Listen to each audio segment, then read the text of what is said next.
a choice right now, between fear and love. It's just a ride. Out of the dark night of ignorance and into the shining light of truth. Expounding reality. A population of citizens capable of critical thinking. We don't see things as they are, we see them as we are. There's a level of reality where everything dissolves into an ocean of energy. We empower our experience by insisting on our authenticity. That's very profound. Very. Expanding reality. Welcome to Expanding Reality Podcast. I'm your host, Brandon Thomas. On this episode, guys, I got a chance to sit down with psychologist Mel Schwartz. He wrote a book called The Possibility Principle, and it is a wonderful read. It is one of my favorite books that I've ever gotten a hold of, and this guy is completely fascinating and absolutely interesting. You'll love this episode. It is linked down in the show notes, as well as his podcast, The Possibility Podcast, which I cannot recommend highly enough. Also, a couple of his TEDx talks are linked down there below so that you guys can just do a little bit further research on him. Absolutely incredible guy. We had a wonderful conversation. So without any further ado, Mel Schwartz. All right, guys, very grateful to have on the show today Mr. Mel Schwartz. Mel, how are you today, buddy? It's a beautiful day out here. The weather is broken, 70 degrees, sunny, and I couldn't be happier. Beautiful. Well, good. I have talked about you on some pretty recent shows that I've done with several guests. Your book, The Possibility Principle, is one that I digested. Absolutely love. It's incredibly well written. The themes in it are fantastic. Your podcast as well, The Possibility Podcast. All of those things, guys, I will be linking down in the show notes. Y'all know how this works. Just go down there and click, and you can find Mel directly. So, Mel, if you don't mind, sir, for my audience that isn't too familiar with you yet, if you don't mind, just in your own words, sir, tell us a little bit about yourself. Well, the problem is when I talk about myself, I get started and I don't stop. It starts to sound a little egocentric, but I've remade my life several times. I call them defining moments, whereby you have an insight. You know, typically when we have insights, they tend to fade and dissolve over time. But I've had a few insights in my life and whereby I stopped in that moment and I thought, wow, this is profound. And if that's the case, I need to head in a new direction. I have to take it to heart. And that's what brought me ultimately here to this work. I guess it was about maybe 25, 26 years ago when I was in business, manufacturing women's clothing, living the life I thought I should be living. And driving home from work one day, I had an epiphany, which was I wanted more meaning and purpose in my life.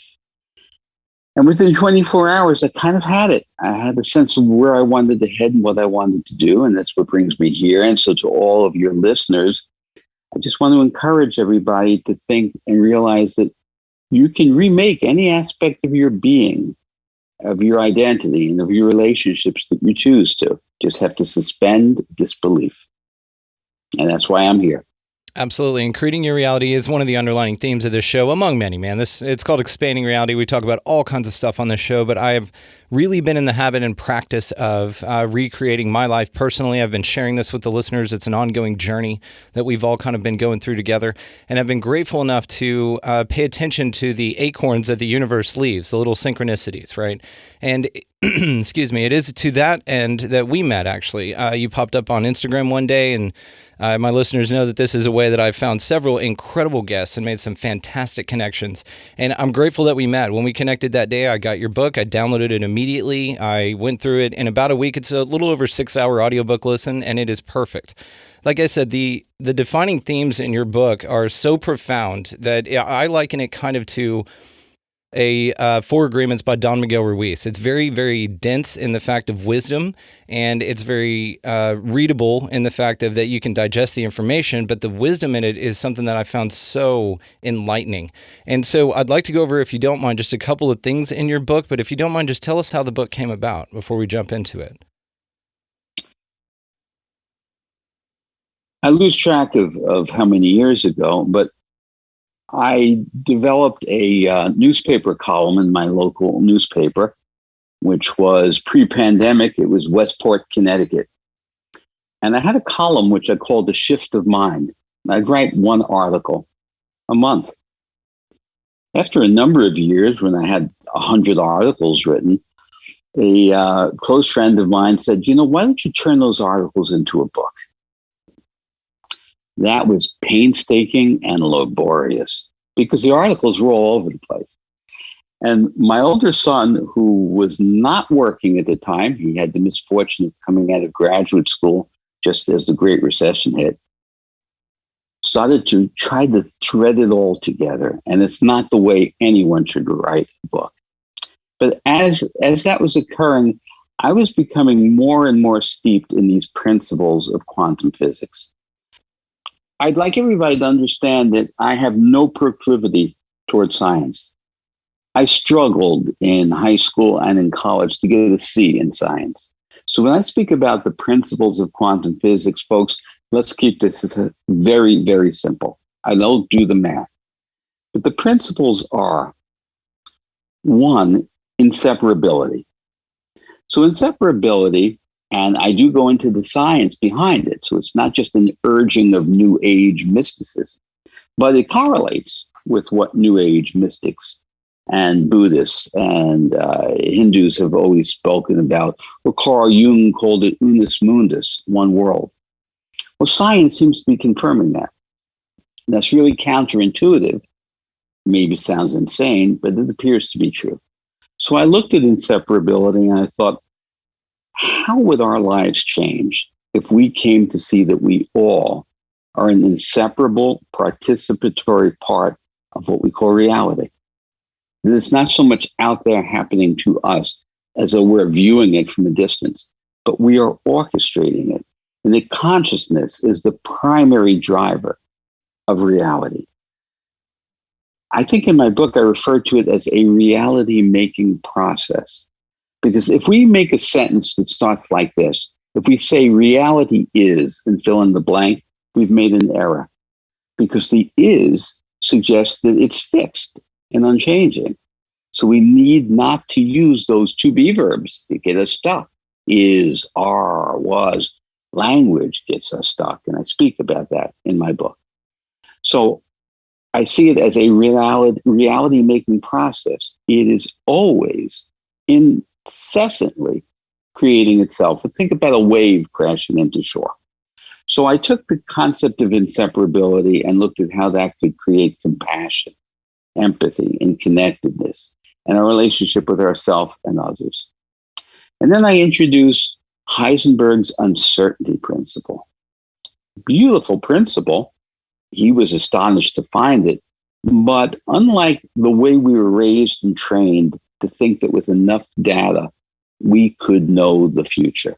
It came to us from Newton and Newton's determinism. And we start to live life as though we're playing a chess match. Sitting back and calculating, if I do this, what will happen, leads to a lot of fear. And it gets us out of the flow of life. And it has us mistrust our intuition, deeper sense of knowing, wisdom, as you referred to it, or synchronicity, as Carl Jung called it. So I kind of looked at uncertainty and said, what would happen if we welcomed it and embraced it rather than avoided it? And so I came to the insight that certainty or predictability equals fixed, determined. Like my life would be like a plot, a script written for me, and I'm a character in the script.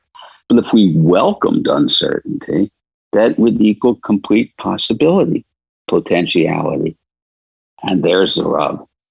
When we learn to embrace uncertainty, anxiety and fear retreat. So those are the principles to the book. I love it. And I just, like I'd mentioned to you in the before we got recording here about Pat Mahan, who does the Like Attracts Like podcast. He had a brilliant observation on this as far as creating your reality, as far as your past self, your present self, and your future self existing simultaneously. And the way that he put it was, you can actually tell your future self, okay, how do I collapse the wave of possibilities into a finite way of which I'm already living in the future based on the past that I've decided to get to here and based on my present moment that's creating my future. And you can actually kind of communicate between all pieces of yourself in that way. You can look ahead and you can collapse the wave of potentiality into this finite, okay, where am I going? Where do I want to be? But again, you take all the little steps along the way to get you there. And also to that point, I like how you call synchronicities intellectual intuition. I find that way cooler of a word than synchronicity, because synchronicity is a cool word anyway, but man, you just one-upped it there. So I do like the difference between empathy and interdependability that you break down in your book. That is something that you've already covered here. So if you don't mind, man, another thing that you covered is the power of thought. So when you break down even just the observation between thoughts and thinking, it's one of those things that, again, it's not something that you think about, ironically, but when you pointed it out, it was brilliant the way that you said it. So if you don't mind, sir, just tell us a little bit about that. Certainly. But you'll have to stop calling me sir. You're making me too old. You know the problem? I was raised well, and I'll blame my folks for it. So Mel, my boy. All right, talk about us. Much better. Okay. So I can relate to that. Thought happens. It happens all the time. Most people are not aware of thought activating. In other words, we have thousands of thoughts a day, but we're not aware of thought happening. Thought is tricking us in that it's telling us something. It's telling us the truth. Think of the word truth in quotes, the truth about something. So I came to look at thought differently. And by the way, my learning comes from reading quantum physics. It comes from reading philosophers that you may never have heard of. Alfred North Whitehead. And when I have an insight in science and an insight in philosophy, and I think, wow, these are very cool insights. What happens if I put them together? And I put them together, and for me, that's like an alchemy. That's where my creativity happens. So I realized that thought, and I was very much informed about the process of thought by reading the quantum physicist David Bohm, who did a great collaboration with Krishnamurti, the Indian philosopher. So my consideration was, what happens if you can actually see your thought operating? As though you're sitting in front of your TV screen and you're watching your thoughts being transcribed on the screen. You say, wow, I had that thought a dozen times today. Isn't that interesting? Now, when I can look at the thought and say, what is thought telling me? I am then what I call thinking. There is a me, a sense of myself that is autonomous and sovereign and rises above thought. So I created some exercises through my own reflections and through my work as a therapist, because my laboratory is my therapy room. And as an analogy, I thought, think of thought as fishing. If you're not going to eat what you catch, you release the fish. So we can create a muscle memory. If we can see the thought, release it, see it, release it, as many times as possible, we'll develop a muscle memory where it feels like you have a second to see the thought before you become the thought, where it's like hearing a knock at the door. You get to choose whether to answer the door or not. So old thought imprisons us. It traps us. And that's why people believe that change is hard. Let's talk about emotion. The moment you have a thought, the thought summons up the accompanying feeling. So we get trapped. So I learned in this process, when I was feeling either particularly elated or vexed or annoyed, I'd stop and ask myself, what thought did I have that set up this feeling? And I could catch it. Maybe it was a few seconds or a few minutes earlier. Then having seen it, I could say, oh, that was it. And then my feeling was gone. If it was an elated feeling, of course, you didn't want it to go too quickly. But if it was a problematic feeling, I said, it was due to that thought. Well, it's just a thought. So I find that learning to think and see your thought is just a momentous breakthrough. Absolutely. And again, when you talk about the power of thoughts and how they do create your reality, and this is something along the lines of manifestation, but the way that you're able to break down how you pay attention to thoughts, like in the example that you just gave in your book, was one of my favorite ways to look at it. Because the more I find that you go down this path of enlightenment or of seeking for just something true about the world, and truth, subjective versus objective truth, which also you break down in your book. It's one of those things to where you really do get to the point where all truth is subjective, because it's up to you, and whatever you view is your reality, and the way you view it. And you can have people describe the same thing, how it makes them feel, a tree, right? How it makes them feel, they judge this thing. It's a different experience with something that's tangible in reality that we can all look at. It's an interesting process to me, and the way that like I said, the way that you broke it down in your book was fantastic. So talk to me about consciousness, because this is referred to as the great problem in science, and that'll set us up to a foundation for the next question I've got for you. Sure. And before we move into that question, I just do want to comment about this word truth, because in the era that we're living in currently, based upon politics, I want your viewers and listeners to understand my position. I believe that there are consensually agreed upon truths. I believe that the Holocaust happened and those people perished. If there's an earthquake or an avalanche, I'm not suggesting it didn't happen. What I'm speaking about here in terms of subjectivity is our impressions and perceptions construct the reality. Years ago, I was called for jury duty. I know you've read the story in my book. I believe it's there. And the prosecutor, I was a prospective juror, and the prosecutor made the error of asking me, could I be objective? And I said, certainly not. I don't believe there's any such thing in the universe, because if there is no separation, that means to be objective, you have to be standing apart and separate, and we're not. So the judge was very interested, and he said to me, well, what question should we be asking you? And I said, Judge, do you have beliefs? He said, well, of course I have beliefs. I said, of course, we all do. Beliefs are biases.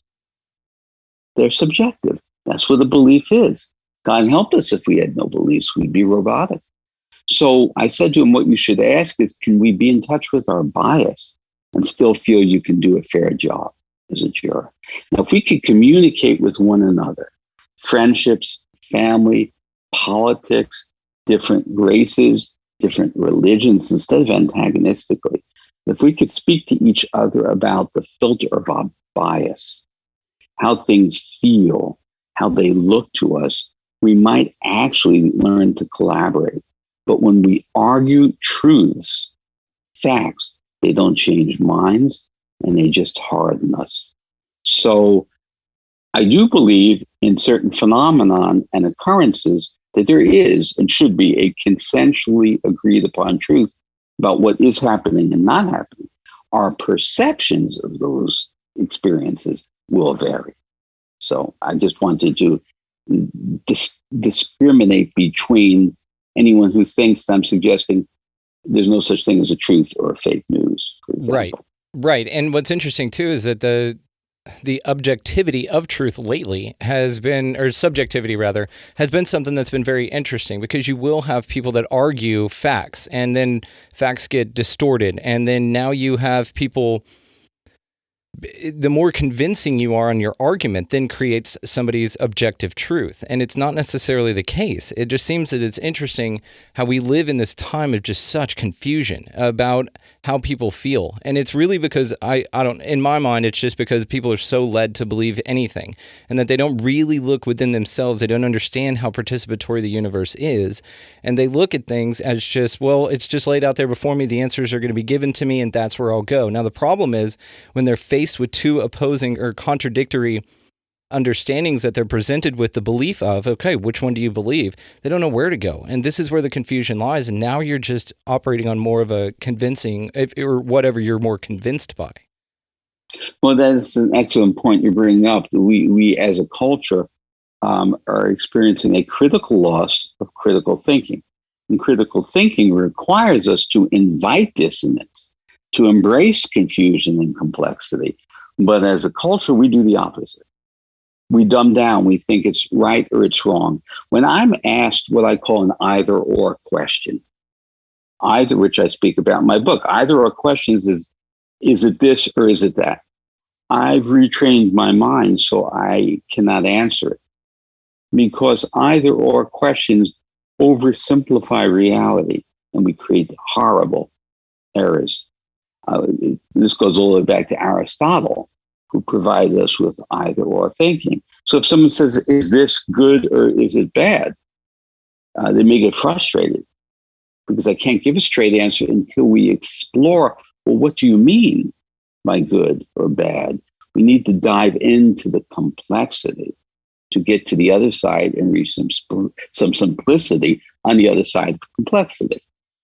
And in my work in relationships, boy, is that is just such a sacrifice to human relations when we oversimplify or don't even ask, what do you mean by that word? What does that word mean to you? What does it mean to me? We have such curtailed, insufficient communication with each other that we're talking past each other. Communication is the heartbeat of a relationship. And we're using words without even inquiring what that word means to you, what that word means to me.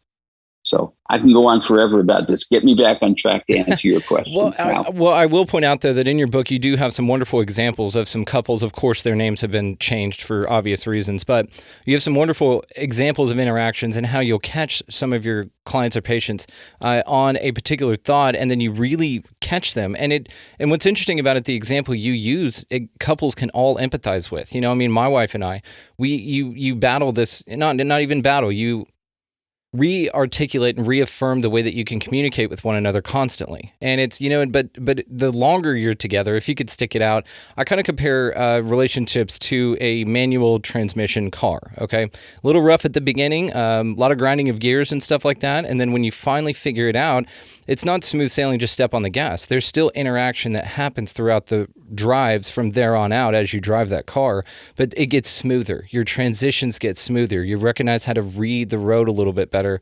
You're more in control of the way that the direction, if we could stick with the metaphor, the direction that the relationship goes based on your interaction and your willingness to put in the work to go through the gears, to go through the steps, and to keep on the right track as far as communication goes. Now, again, your book, guys, I'm going to link this in the show notes. Please go down there and check this out. It's one of the best I've ever read. And so thank you again. That's why I messaged you right away after I read it. Said, man, I'm really looking forward to this. This is going to be great. So let's get back to consciousness being the great problem. Well, consciousness is referred to as the great problem for a number of reasons. The problem seems to go back to Descartes, the great 17th century philosopher.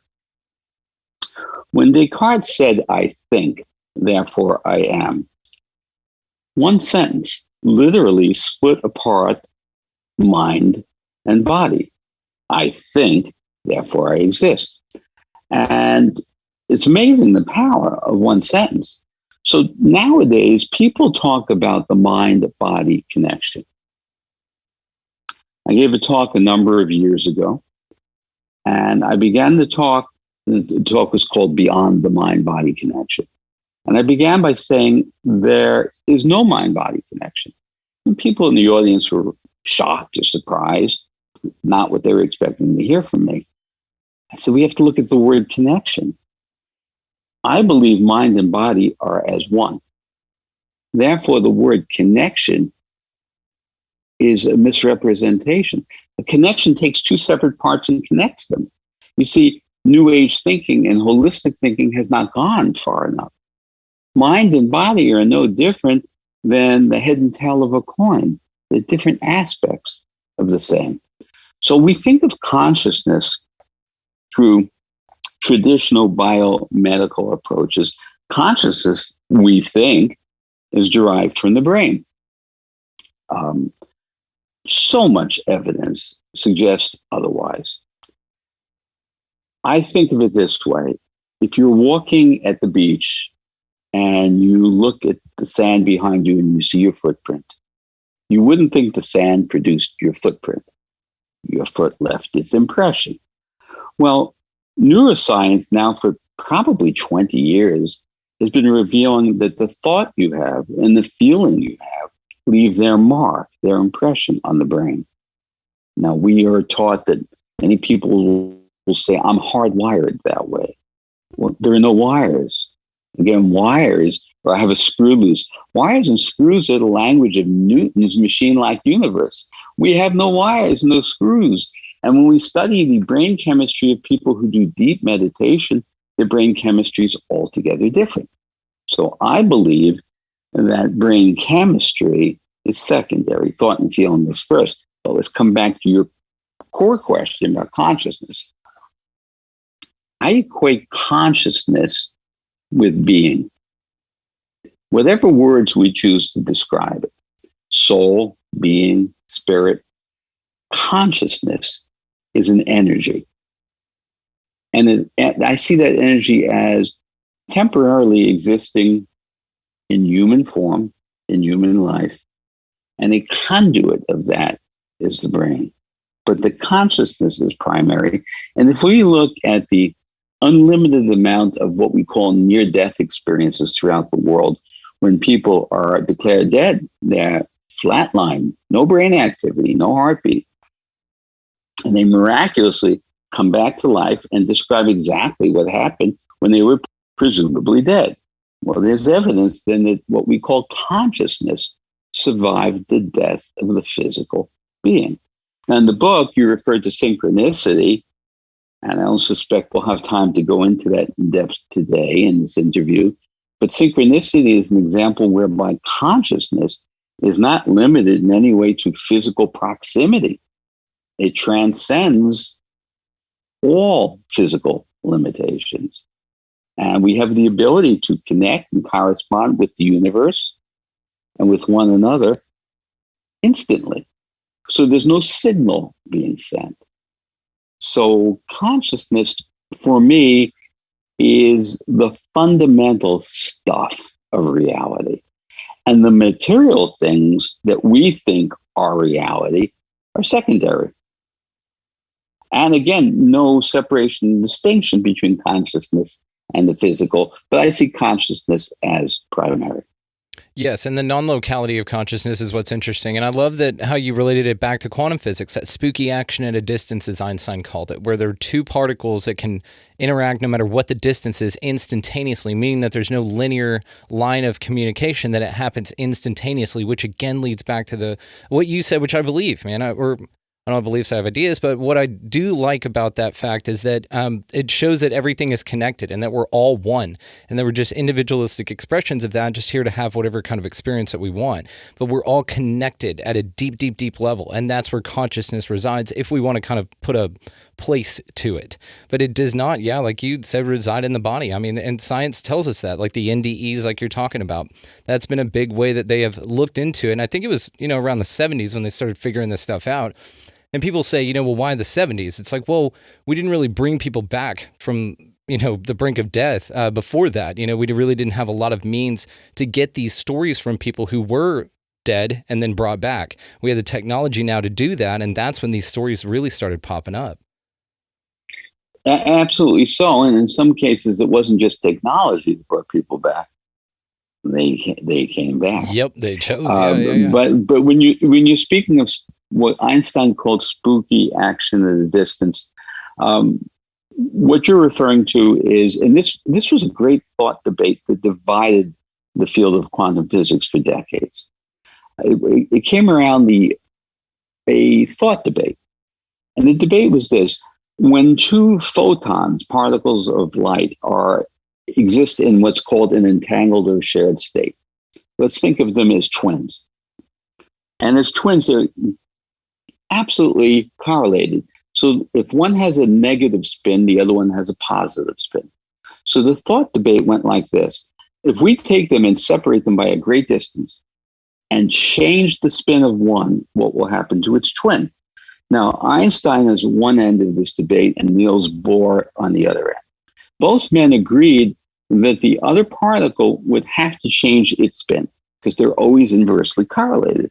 But the question was, how long would it take? Einstein, who did not believe in what he called spooky action of the distance, said, well, it will send a signal, which can't travel faster than the speed of light. Niels Bohr had no part of that. He said, nope, the change will be instantaneous. So think of this. You could separate this particle by half the universe. You change the spin of one, Niels Bohr is saying the other one will change instantly. Now, decades passed and the debate raged on. Einstein famously said, if it's true, I'd rather be a cobbler than a scientist. And in the 1960s, a Frenchman had the technology to eventually test it. And John Bell, famous Irish physicist, developed Bell's theorem to test it, thinking he was going to prove Einstein correct. Well, the results were Einstein was incorrect. And this has been tested innumerable times with greater and greater technology, always getting the same result. So some people will say, well, that's the world of quantum physics. What does that have to do with our world? And the problem of consciousness, as you speak of it, is there's this great debate in science and amongst physicists of the one unifying principle. How can we correlate the reality we see in the quantum world, which in no way correlates to what we see here in our everyday macro world? And I'm going to be sharing this thought now for the very first time, because I realize that it's probably a very naive thought, since I'm not a scientist. But here it is for the first time sharing it. So this is the problem of unification, or called the theory of everything. We have two different realities, quantum physics and our macro world. And how do you unify them? And here is my thought. What intervenes between the quantum world and the macro world is our consciousness. And maybe it's just that our consciousness in intervening creates two different split realities because it's our perception. But at any rate, that's the problem of consciousness and the split in the scientific community. But I think, without getting lost in the science here, these unifying principles of quantum physics, for me, create a guide for effective, sensible communication, for building self-esteem, overcoming anxiety. I don't know if you've had a chance to watch my TEDx talk on overcoming anxiety, but simply, if we learn to embrace uncertainty rather than resist it, fear retreats. Removing the to be verbs from our every sentence, is, am, were, was, be, because they're all fixed and inert, whereas other verbs are flowing and changing. So when you say I am or you are, we're creating a cardinal error. We're stuck. We're fixed. Nothing's changing. So we can't be extreme about it. I have used, no doubt, dozens, if not hundreds, of to be verbs already in speaking with you. But when we become mindful, particularly in personal communication or in conflict, is when we need to avoid the to be verbs. We need to speak subjectively and start a sentence with the word I to invite the other person in to listen. And it would be a different world we'd be living in if enough of us started to move toward that tipping point. And this is another thing I wanted to talk to you about. Excuse me. Again, allergy season out here in Texas. So we actually, in your book, actually, you wrote an entire chapter and you pointed it out near the end of the chapter that you used an entire chapter without any to be verbs. And it was fascinating the way that you did it. But even in the chapter, you pointed out that subsequent chapters had to be verbs in it. And it's just, it's because we're so used to communicating in that way that it would have been very challenging without explaining it for the whole other part of the book. And I understand why you did it, but I thought it was an interesting exercise in expressing your point, and I thought it was really, really interesting. So another thing that I like about that fact that you just said is that it's a very kinetic way of existing instead of a finite, like you said, it's a participatory type of a thing. And that leads me to my next question. Will you please break down the difference, because this is one of the best delineations that you have in your book, is a mechanistic universe versus a participatory universe. This is what shifts the mindset, this understanding right here. So what you're referring to is the mechanistic universe, or machine-like universe, is essentially given to us by Sir Isaac Newton. He had us envision that reality is like a giant machine. Descartes, his contemporary, spoke of it as a giant clock. And the parts of a machine obviously are separate and distinct from one another. So that sets up the notion of causality. If this piece does this, then in a given amount of time and energy, some other piece will act correspondingly. Now, that machine-like universe, again, has no connection other than causality. And we became the parts of the machine, ultimately. So again, as parts of the machine, we speak of having screws loose, or I'm wired that way. But it's rooted in the notion of separation. There is no interconnectivity. There's no sense of oneness. Now, given enough separation, I would suggest that depression would have to be flawless, because to exist as a separate part in the machine is a depressing way of life. Our loss of wonder and curiosity comes from that machine-like universe.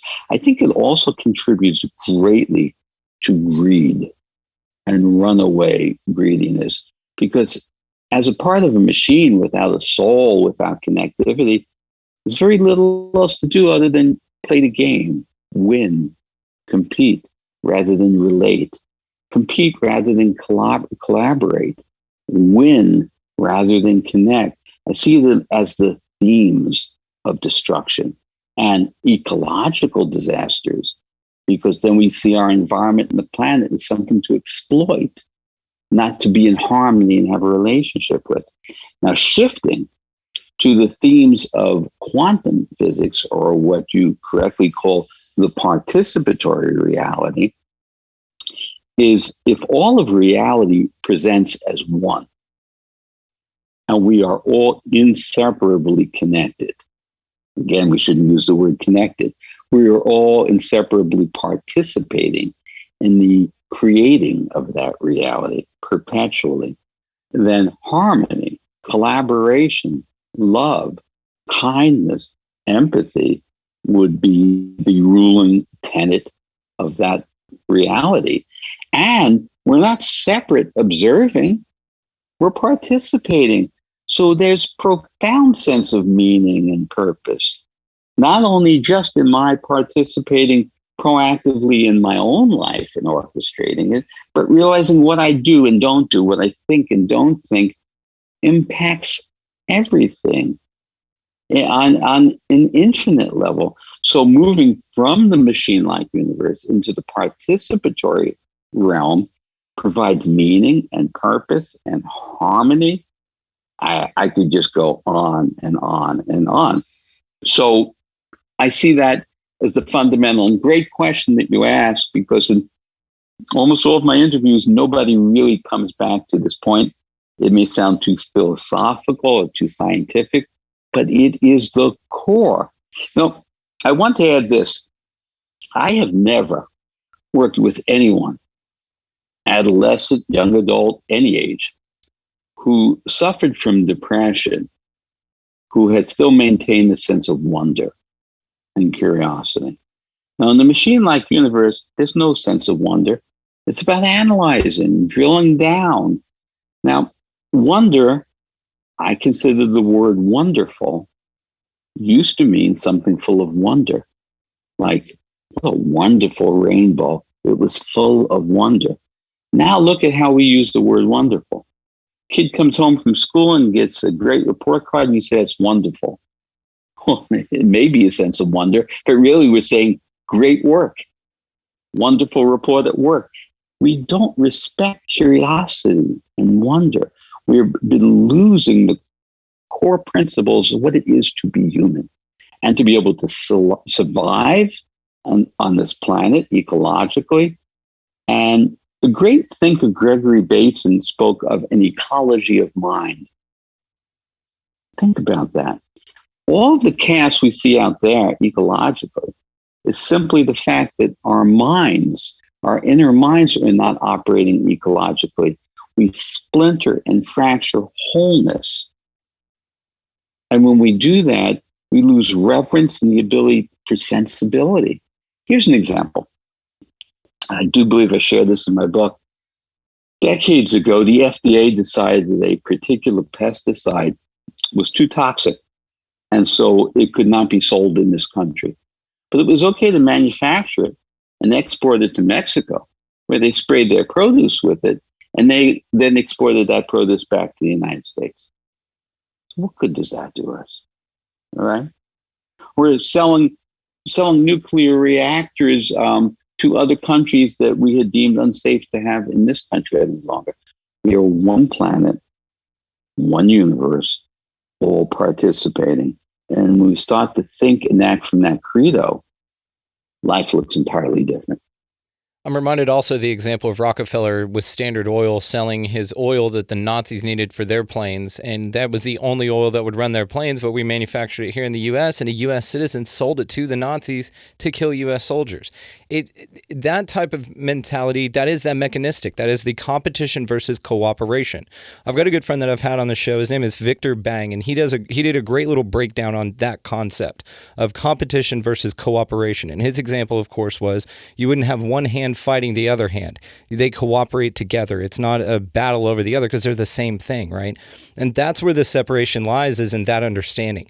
And that is, of course, why I wanted to go back to the mechanistic versus participatory. Because when you flip that switch, man, that seemed, I don't know why nobody's ever brought that back to you, because that seems like the most underlining fact. I just wanted to get the other foundational stuff laid out before we even went there.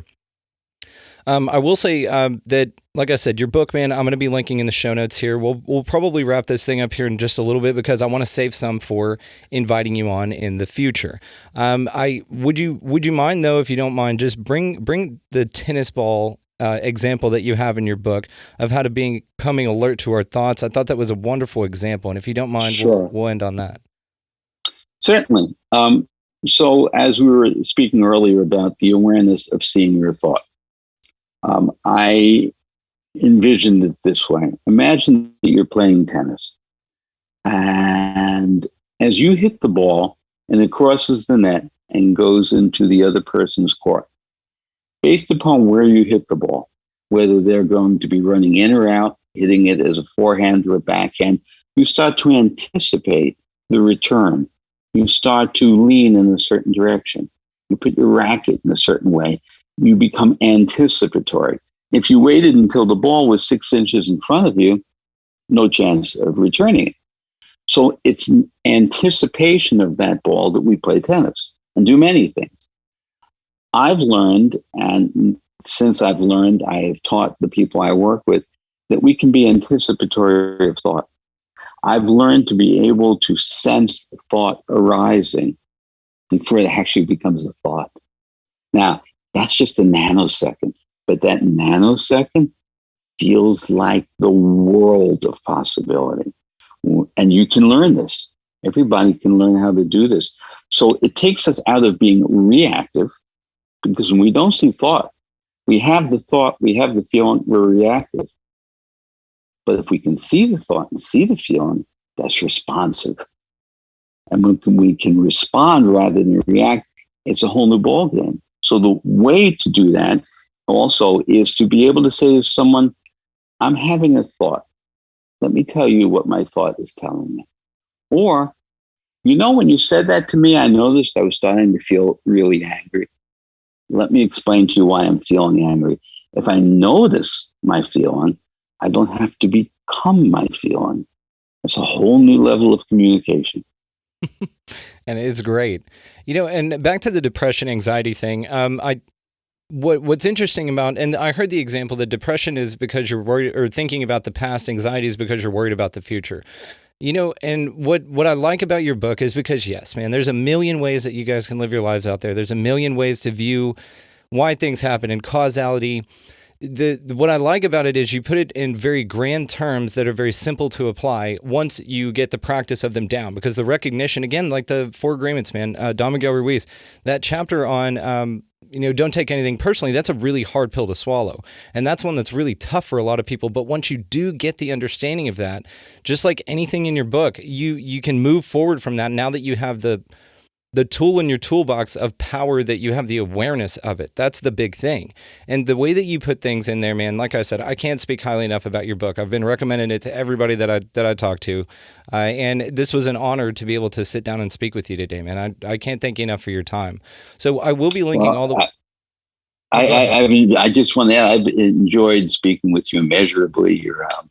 You're very enlightened and wise, and being able to correspond with you on this level is a real treat.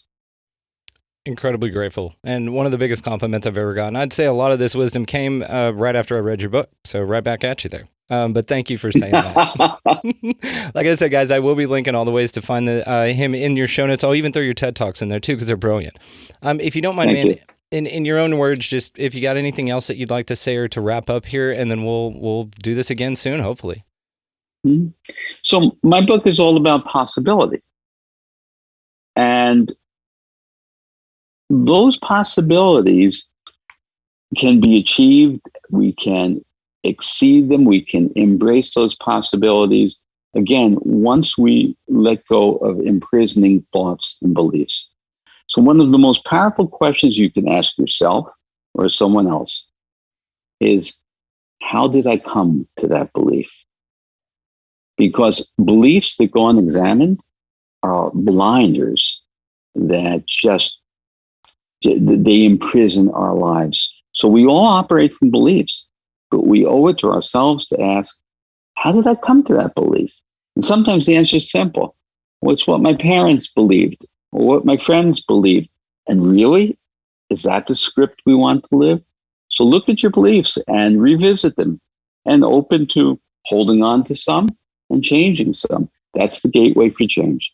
Absolutely. And I'm reminded of a 16th century priest who said, if you give me a child from the ages of 0 to 6, I'll give you a Christian for life. And that's one of those things, once you get in that mode and you really are able to identify your beliefs, and maybe that's something that's, it backs you up. Okay, well, that's my beliefs and I stand by them. Or why do I feel this way? Oh, okay, because like you said, it's the way we've always done it.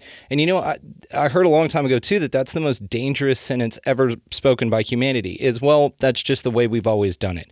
And it stifles progress. It doesn't allow any new ideas, the stage to kind of propagate. And so again, one thing I'm reminded of that I actually meant to ask you, I just didn't write it down, is have you ever heard of a neuroscientist called Dr. David Eagleman? No, I haven't. Okay, I'm going to send you a video of his because he coined the term possibillion. And I was thinking of that, how it related to your concept as well. And his reply is specifically to science versus religion, that kind of a dynamic. And what he said in this talk, and I'll send you this video, man, it's great, is that we know too much about the current understanding about science and everything to say that religion's 100% right and absolutely correct in all words.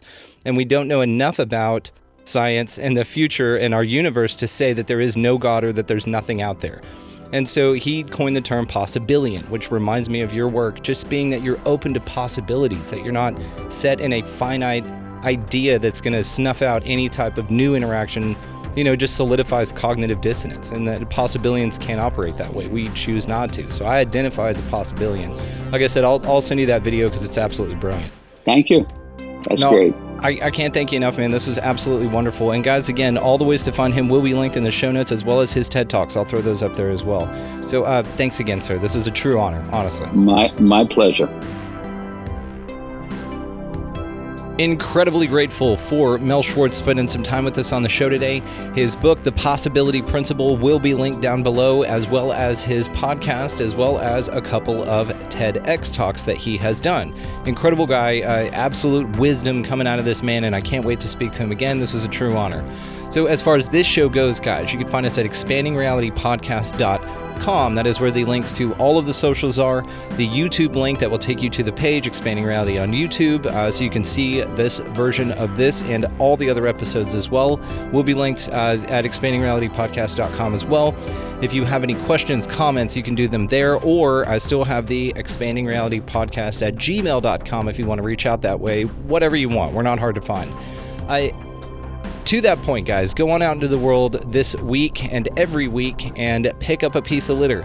Smile at a stranger, pet a dog or a cat, just whatever you're into. Get out of that left-hand lane. It's very important that you do that. It is just such a pain in the ass when people are behind you. You know how I feel about this, guys. That's why I go on and on about it. So get out of that left-hand lane. We've covered that. Buy a meal for somebody else behind you in line. Go out into the world of possibilities in which we all exist and choose one that serves you and others in a positive way. It will change your life dramatically. Could not recommend that more. So, other than that, guys, go out into the world this week and just be good to one another. Thank y'all so much for listening. We'll see you next time.